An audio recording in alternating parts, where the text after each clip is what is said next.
शुरू अल्लाह के नाम से जनाब मेहरबान रहम करने वाला। अस्सलाम वालेकुम नाज़रीन, आप देख रहे हैं मेरा यूट्यूब चैनल। मेरा नाम है Mohammad Arif. Khalil Rahman honey trap case, आज इस हवाले से जो है मुल्ज़िमा आमना अरूज की दरख्वास्त जमानत पर पहली पेशी थी।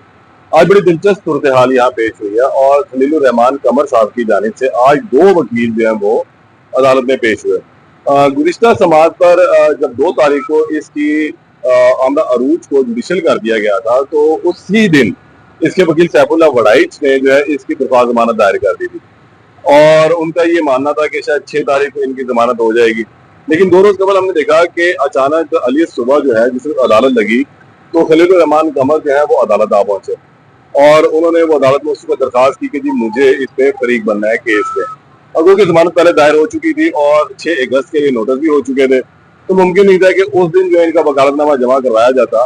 कहाँ वो यहाँ पर आए और आकर उन्होंने 2-3 मिनट यहाँ पर खड़े हुए मीडिया ने बात करने की कोशिश की, तो बात बिल्कुल भी उन्होंने नहीं की। लेकिन उस दिन जाते जाते जो है जब इनकी मुलाकात मुल्जिमा के वकील से हुई, तो उन्होंने ये कहा कि अल्लाह से डरो, खौफ खुदा करो। तो ये एक सूरत हाल जो हल्का सा मुकालमा हुआ और ये रिकॉर्ड हुआ।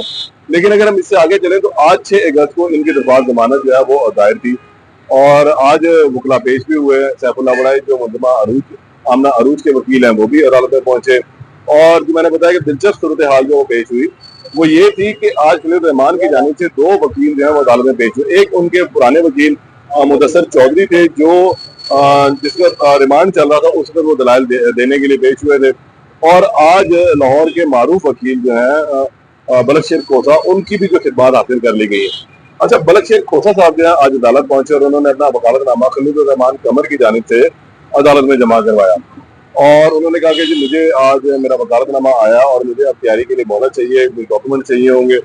जाहिर सी बात है हम चाहते हैं कि इसकी जमानत की मुखालफत की जाए, तो हमें कुछ वक्त दरकार है। दूसरी जाने मुदस्सर चौधरी भी उनके साथ साथ है, तो दोनों में आज थोड़ी सी कोई रिफ्ट जो है वो हमें दिखाई दी कि दोनों वकील एक दूसरे से कुछ जिसे कहते हैं खिंच वो थोड़ी सी खा रहे थे। तो हम अदालत ने आज इस हवाले से नोटिस कर दिए कि ठीक है 10 तारीख के लिए जो है वो मैं नोटिस कर देती हूँ और उसके बाद जो है अब आमना अरूज की दरख्वास्त जमानत पर जो समात है वो 10 अगस्त तक के लिए मुलतवी हो गई है। 10 अगस्त को दोबारा वकला अदालत में पेश होंगे। जाहिर सी बात है पहले एक वकील दलाल देगा, फिर दूसरी जानिब का वकील दलाल देगा, फिर उस दलाल की रोशनी में पुलिस से रिकॉर्ड भी तलब किया गया है, अदालत रिकॉर्ड भी देखेगी, फिर जमानत के ऊपर फैसला करेगी। ऐसे केसेस में जिनमें हमने देखा कि अगवा बराए तावान के होते हैं, उसमें एडीसी के अंदर से जमानत होना जो है वो कदरे मुश्किल होता है। ताहम जो सैफुल्लाह वड़ाइच हैं वो आमना अरूज के वकील हैं मुल्जिमा की, वो काफी पुरुमीद थे कि जी मैं एडीसी से ही जमानत ले लूंगा। और दूसरी जानिब बलकशेर साहब खोसा हैं, तो वो भी काफी ज्यादा पुरुमीद है कि हम यहाँ से इसकी दरख्वास्त जमानत खारिज करवाने में कामयाब हो जाएंगे। लेकिन अब देखना ये है कि 10 तारीख को असल क्या मामला बैठते हैं।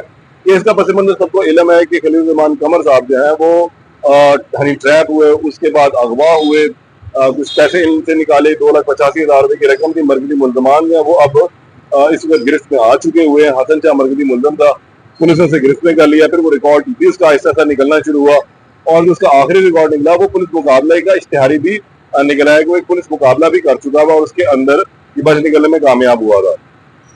इसका जो साथी है वो भी लाहौर का इश्तिहार निकला है कत्ल के मुकदमे में। आमना अरूज का वो साहब रिकॉर्ड तो नहीं निकला, लेकिन वो लड़की इससे कबल अदालत में कहते रही कि 2 भेड़ियों के दरमियान जो फंस गई है, उसको खलील रहमान कमर ने अपनी तस्वीर के हवाले से ब्लैकमेल किया और दूसरी जानिब से हसन शाह ने भी इसे ब्लैकमेल किया, उसने भी इसको अगवा कर लिया। और इनके वकील भी अदालत में बरमला कहते रहे कि जनाब जिस वक्त आमना अरूज को फ्लैट से उठाया तो 3 दिन जो है वो इलीगल कस्टडी में रखा।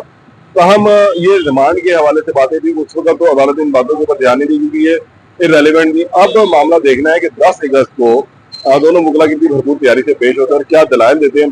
उन दलाइल की रोशनी में जो भी फैसला आएगा, जो भी समात उससे आपको दोबारा आगाह करूंगा। तब तक के लिए इजाजत दें, अल्लाह ने के बाद।